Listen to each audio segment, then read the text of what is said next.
Non, comment tu vas? Alors là c'est ouf, je suis en live en plus sur YouTube. Ça va? YouTube. Ça va? C'est ça. Ah bah c'est trop marrant de te croiser là. Ça va, mec, Il faut qu'on fasse une vidéo un de ces quatre hein. Quand tu veux, mec. Dans un resto, on est dans un resto On se textote. Ouais on se textote, ça marche. A plus, ciao. Ah c'est trop marrant, en live, vous connaissez Oda et Dako? Et ben voilà, le mec passe tranquille, en plein live sur YouTube. Il fait pas si froid pour la saison, hein. Franchement. J'espère que vous allez bien. Ce week-end je débarque à Nancy, il paraît que là-bas il fait très très froid. Meet-up à Nancy peut-être, je vais essayer d'organiser ça. Envoyez-moi dès maintenant un mail si vous êtes à Nancy, florianr94@gmail.com pour avoir le lieu et l'heure du meet-up. J'y serai donc ce samedi 22 décembre. Donc voilà, je vous attends. Et si vous n'avez pas encore voté pour les FAO Awards, pour l'abonné de l'année, pour le resto, le food truck et la vidéo de l'année, n'hésitez pas à le faire dès maintenant. Le lien est dans la description.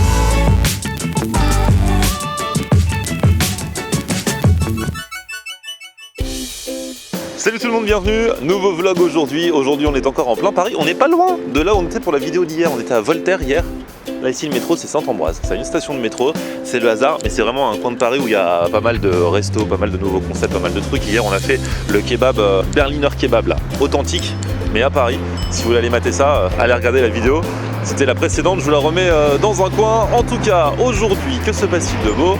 Nous allons manger un plat qui tient bien au corps. Voilà, un plat que j'ai déjà fait à plusieurs reprises dans mes vidéos, un plat que j'avais testé notamment au Québec, puisque ça vient du Québec, et également à droite à gauche, dans des food trucks et tout, ici en région parisienne.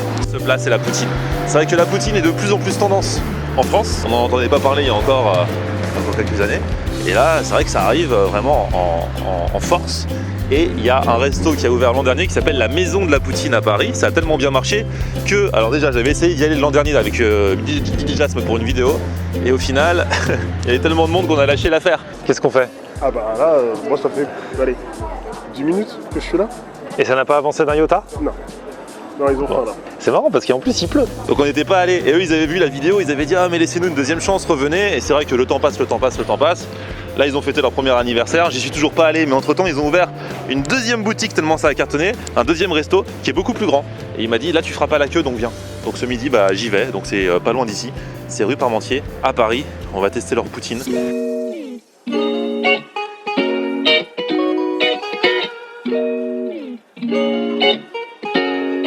Ça y est, j'y suis à la Maison de la Poutine et regardez comme je suis bien accueilli. Guillaume! Salut, enchanté, bienvenue. Ça va Florian. bien? Bah ça va. Alors, depuis ouais, l'année dernière. Guillaume avait vu ma vidéo l'année dernière. Voilà. Et du coup, tu t'étais dit merde! Non, on était malheureux, ouais. Il pleuvait, il y avait la queue, c'était dans l'autre restaurant. Ouais, c'est et ça. là on en a ouvert un plus grand justement pour que ce soit plus confortable pour tout le monde. Vous avez été victime de votre succès au Ouais. début. Il y a eu tellement de monde d'un coup que c'était difficile. Bah toi t'es venu la première semaine. Oh, je crois, ouais, assez rapidement, ouais. Donc la première semaine on avait de la pluie, de la queue, on n'avait même pas assez de fromage. Et là depuis il y a un peu tout qu'à changer, on fait maintenant faire notre fromage à poutine nous-mêmes, donc Ah on a ouais. un fromage à poutine exclusif. Tu vas goûter, j'espère qu'il va te plaire, car il frais. Et normalement maintenant tout est fait pour t'accueillir, voilà. C'est top. Alors pour ceux qui ne savent pas, parce que c'est vrai que c'est de plus en plus, ça se démocratise la poutine, mais il y en a plein qui n'ont encore jamais mangé de poutine, j'en croise souvent. C'est quoi exactement la poutine? La poutine c'est un plat québécois, initialement donc très populaire là-bas, très street food, un peu junk food même, c'est des frites, du fromage en grains, donc il y a une sorte de cheddar un peu croquant, enfin qui a une texture un peu spécifique, tu verras, et une sauce. Donc D'accord. traditionnellement dans les bonnes poutineries c'est une sauce secrète qui est faite par un chef. Après t'en as aussi qui sont faites avec de la poudre, enfin au Québec t'as de tout. Et la Donc, sauce, c'est censé être quoi en fait la sauce? c'est une sauce à la viande, une gravy, une sauce qui a longuement mijoté, assez épaisse, un peu sucrée, tu verras, entre sauce caramélisée, sauce barbecue avec de la volaille et du bœuf, enfin voilà. Tu vas goûter et nous donc on fait une poutine traditionnelle et une poutine végétarienne et ensuite plein de toppings qui sont vraiment des recettes spécifiques. Donc en fait ça revisite un peu, vous avez la vraie de vraie, Voilà. et après on peut revisiter un petit peu. Bah c'est ça, l'idée c'est qu'avec une poutine de base, t'as déjà un bon plat mais tu peux rajouter de la viande dessus. Ah ouais. Et là t'as plein de recettes et nous on a une carte provisoire qui change chaque semaine, donc on a une nouvelle poutine quasiment tous les 10 jours. Ah ouais, ah vous rigolez pas. Non, Et l'idée qui c'est remplace la précédente? qui remplace la précédente, Ok. que t'aies toujours quelque chose de nouveau à goûter. Du coup tu me conseilles quoi? Alors la best-seller c'est la bûcheronne, en nom, enfin t'es pas végétarien? Non, je suis pas végétarien, non. Donc la bûcheronne c'est le best-seller, par contre il y a la poutine du moment qui est la Ségon, qui est une poutine avec des inspirations vietnamiennes. Alors ça c'est original pour le coup. Donc moi je te dirais peut-être tu peux en prendre deux si t'as envie, ou prendre deux demi-poutines. Ah ouais, Si deux t'es- demi, comme ouais, ça je si déguste, t'es- si ce t'es sera en plus raisonnable. dégustation. Le mec il me dit Ouais, prends ouais, deux ouais. poutines. Prends deux poutines. Ça arrive. Deux ça fait beaucoup hein. Ça arrive, je crois que le record c'est un mec qui s'est envoyé deux poutines. Ah ouais. Il a pas fini la troisième. Mais on en Et il est là, était chaud, mais, Mais voilà, donc ça c'est celle du moment. Et Vas-y, comme ça je goûte la Saigon, c'est l'air original. Et puis la bûcheronne, c'est la best-seller. Et à Noël, il y aura une poutine au foie gras Ah ouais? et une poutine à la truffe. Donc il y aura 2 poutines de Noël, une végétarienne et une. Et donc vous avez testé, ça le fait le foie gras dedans? Ah, c'était délicieux. On Ah l'a ouais fait l'année dernière et elle a cartonné. Ah, c'est pas mal. Donc tu vas avoir une petite, un petit privilège, tu vas avoir droit à 2 demi-poutines. Et ben on y va, c'est parti. Ah ça y est, là je suis dans l'envers du décor, je suis dans la cuisine. Donc là on est dans la cuisine, là où les produits sont cuisinés. Donc là c'est le labo. C'est le labo. C'est-à-dire c'est le laboratoire où les produits arrivent frais, sont transformés, cuisinés pour être ensuite envoyés là-haut. Et ensuite là-haut ils ont juste à assembler en fonction des commandes. Ils ont juste à assembler. Voilà. D'accord. Donc ça c'est le labo du resto de Parmentier. Génial. Et ça c'est le chef Camara. Le chef Enchanté chef. Camara, chef productif. Ah là c'est la viande que vous êtes en train de cuisiner là. Oui. La relevée. C'est de C'est la du- mentreuse coupée en petits cubes, mélangée avec des épices assaisonnées. Ah ouais, donc c'est vraiment vous qui la cuisinez, qui faites mariner tout ça. Et... Avec des produits frais. Ah, c'est génial. Oh, regardez-moi tous ces lardons. C'est l'ardon de la bûcheronne que tu es en train de Ah ouais, je les reconnais, je les reconnais. Et après on le mélange avec les oignons, de la moutarde et du sirop d'érable. D'accord, ok. Ah ouais, trop bon. Et là, voilà, pour ceux qui doutent, hein, donc vous épluchez vraiment les patates. C'est des vraies frites maison. 300-400 kg de patates par Ah, vous avez un robot pour vous aider, mais bon, voilà, ça aide, mais au moins, Parmentier. c'est des vraies frites. C'est fait maison. Ça évite les corvées de patates. Bon, on avait dit 2 demi, en fait, je sais pas trop si c'est 2 demi, hein, je crois que c'est 2 entières, ça. C'est ouf. Donc, d'un côté, la Saigon, et de l'autre côté, la bûcheronne. Donc, ils m'ont dit, il faut attendre un petit peu, il faut le laisser genre 1 ou 2 minutes pour que ça fasse bien l'alchimie entre le fromage et la frite, comme ils mettent tous tout au fur et à mesure, pour que le fromage fonde un petit peu, même si normalement, au Québec, ils le mangent pas complètement fondu. Mais il paraît qu'en France, c'est vrai que nous, on aime bien quand ça fait des fils et tout ça, donc on aime bien quand c'est un peu plus fondu. Bon, du coup, je crois que je vais pas mourir de faim pour ce midi, donc je récapitule. La bûcheronne, c'est énorme, et la Saigon. Je vais commencer par la Saigon, du coup, ça a l'air d'être celle qui est plus originale, recette un peu avec des influences asiatiques. C'est de la bavette, la viande qui est à l'intérieur, plein de petits légumes, plein de petits mélanges de légumes. En tout cas, ça a une odeur de fou. Alors, les amis québécois, ne vous insurgez pas, hein. Je sais que ce n'est pas du tout la vraie poutine traditionnelle, celle-ci. Le fromage commence à fondre un petit peu, tu vois, mais léger, mélangé avec les légumes, la viande. Regardez là, le fromage qui fond là. Et je me demande vraiment ce que va donner ce mélange, parce que pour le coup, il est atypique, hein. Et bien sûr, les frites au fond. Allez, on va goûter ça. Bon, je sais pas si j'aurai assez, hein.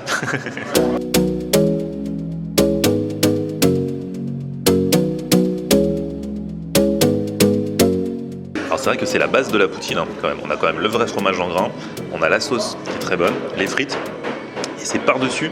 Donc quand on prend que ça, on a vraiment le goût de la poutine normale. Et quand on mélange bien et qu'on ajoute dessus les herbes, les légumes, déjà ça apporte une autre dimension. Et avec la viande là, la bavette, tiens, je vais goûter un morceau de bavette comme ça. La viande est super bonne, hein. Ouais, c'est ce que je disais, elle est vraiment Ouais. hyper tendre. Mm. Et du coup, ça te rappelle un peu ce que tu peux trouver dans une bonne brasserie, une bonne bavette à l'échalote. Ça apporte vraiment un autre truc. hein. Ouais, c'est un autre truc, mais ça se marie bien avec. Au début, je me suis dit, ouais, c'est bizarre quand même ce truc-là. Ouais, mais au final, en c'est fait, très t'as bon. vu Bon, les Québécois puristes, ils Oui, vont, bon, les puristes, ils vont être mécontents. Hein. Nous, du coup, on s'est dit qu'on allait créer des poutines adaptées aussi au palais français, en rappelant des grands plats français. C'est marrant, c'est vrai que ça gastronomise un petit peu, on va dire, la poutine, qui à la base est quand même un bon gros plat de bourrin. Je suis pas spécialement fan de base de la poutine. Ça va, c'est bon, tu vois. Mais voilà, et là, comme ça, franchement, ça rend la chose vraiment goûtue.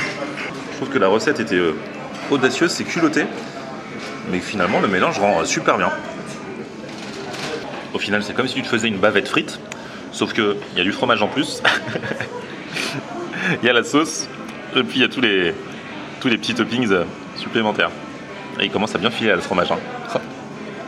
Et c'est bien garni en viande quand même. Hein. Donc pendant que j'ai faim, je vais quand même manger l'autre. Allez, on passe à la bûcheronne. Celle-là, c'est la best-seller, il paraît. Avec des lardons. Le petit côté croustillant dessus, c'est quoi? C'est des oignons caramélisés, on dirait. Elle a l'air super intéressante aussi. En fait, je suis assez bluffé pour l'instant de ce que je vois. Je crois que je commence vraiment à comprendre le bon bouche à oreille dont a bénéficié le resto à l'ouverture. Et c'est pour ça qu'il y avait trop de monde. Ah ouais, là, il y a des petits lardons. Celle-là, avec la consistance du croustillant dessus, qui croque bien sous la dent, plus les lardons, c'est aussi une tuerie. Hein. Ça va? C'est super bon. Ça te plaît? Ouais. Ah cool. Vraiment, ça valait le coup que j'attende un an parce qu'en plus, c'est mieux que l'année dernière. Tu dis que tu as gagné en qualité par rapport à l'ouverture. Alors normalement, le fromage est meilleur. L'année dernière, quand on a ouvert, on prenait le même fromage que la plupart des restos qui font de la poutine et qui font de la poutine maintenant. C'est un fromage qui venait de Savoie et qui arrivait surgelé. C'était le seul moyen en fait d'en avoir. Donc nous, on a maintenant travaillé avec une fromagerie dans le Tarn qui fait du fromage exclusivement pour nous à partir d'une recette qui a été faite en association avec mon grand frère, donc Erwan, le chef. Ils ont fait le fromage ensemble au gramme de sel près. Voilà. Donc c'est vraiment votre truc à vous là. Pour le coup, c'est un fromage complètement votre poutine elle est authentique quoi. Il te plaît le fromage? Ouais, très très bon. Ouais, voilà. C'est le fromage de la maison de la poutine, tu le trouveras qu'ici. Et c'est vrai qu'au final elles sont bien revisitées, ni trop ni pas assez en fait. Les recettes elles sont top. Moi de base la poutine simple, même au Québec, hein, je suis pas spécialement fan, j'ai pas spécialement kiffé. Je trouve que c'est bien de rajouter des petits trucs dedans. Et là c'est cool parce qu'on a vraiment la base avec la sauce quand même et le fromage et avec tout ce que vous rajoutez aussi bien dans une recette que dans l'autre, je trouve ça cool. Hein.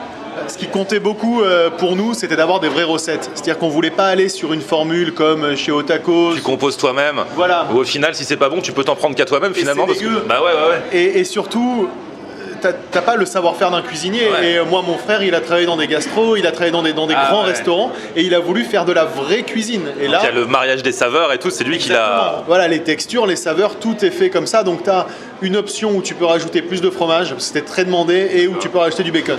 Mais c'est les deux seules options qu'on a mises. Après, c'est des recettes, c'est des vraies recettes, et c'est des recettes exclusives que tu vas prendre du plaisir à retrouver. Voilà. C'est top. Et là, c'est une bonne idée, c'est des petits oignons croustillants là qu'il y a dessus. Oignons croustillants. La consistance des oignons frits là, ça rajoute vraiment un truc. Plus le goût des lardons. Puis en fait, elles sont préparées au moment de la commande, comme tu as pu le voir. Donc ça fait que c'est vraiment croustillant. Voilà. C'est vrai que je me dis, bon, je vais en ramener une, tu vois. C'est pas possible de manger les deux en entier, tu vois. Mais c'est tellement bon que t'as un petit goût de reviens-y à chaque fois. C'est assez addictif, tu vois. Je suis arrivé en me disant que la poutine, c'était pas spécialement mon truc. Mais celle-là, je sais pas, elle est bien cuisinée, frite maison et tout. Franchement, je kiffe. Le fromage de la poutine, donc du coup, c'est ça. Fromage en grains. C'est une sorte de cheddar, mais c'est vrai que pour ceux qui n'aiment pas trop le fromage, c'est bien parce que ça n'a pas tant de goût que ça. Vous avez plus le goût de la sauce de ce qui va avec que le goût du fromage, mais vous avez la consistance. Moi, j'ai plus ou moins fondu, qui est juste exceptionnel. Voilà. Je mange le fromage juste avec quelques frites comme ça, mais juste pour avoir la consistance. Trop bon. Bon voilà, la marche digestive s'impose hein, après 2 poutines, presque 2 poutines. J'ai laissé quelques frites mais j'ai mangé tout le fromage, la viande, les lardons et tout ça. Plutôt très bonne surprise que cette maison de la poutine. J'ai bien fait d'attendre avant de le tester puisque ça s'est amélioré apparemment depuis l'année dernière. Pour ceux qui n'ont jamais mangé de poutine, bon si vous regardez mes vidéos, tentez au moins. Alors il y en a qui adorent, il y en a qui aiment un petit peu moins, mais vous pouvez tenter et me dire ce que vous en avez pensé. En attendant, on va se retrouver dès demain pour une nouvelle vidéo avec un resto qui me donne trop envie. Le resto où je vais demain, c'est aussi à Paris puisque je suis à Paris cette semaine et on m'a envoyé l'Instagram de ce resto et j'ai fait non, faut que j'y aille direct. Et alors hier soir je pouvais pas, ce midi non plus, et donc du coup j'irai demain et vous le verrez dans la vidéo de demain. Et vendredi, concept inédit, jamais fait sur ma chaîne, toujours autour de la bouffe, que j'aurai plaisir à vous faire découvrir juste avant les vacances de Noël, histoire de bien les démarrer.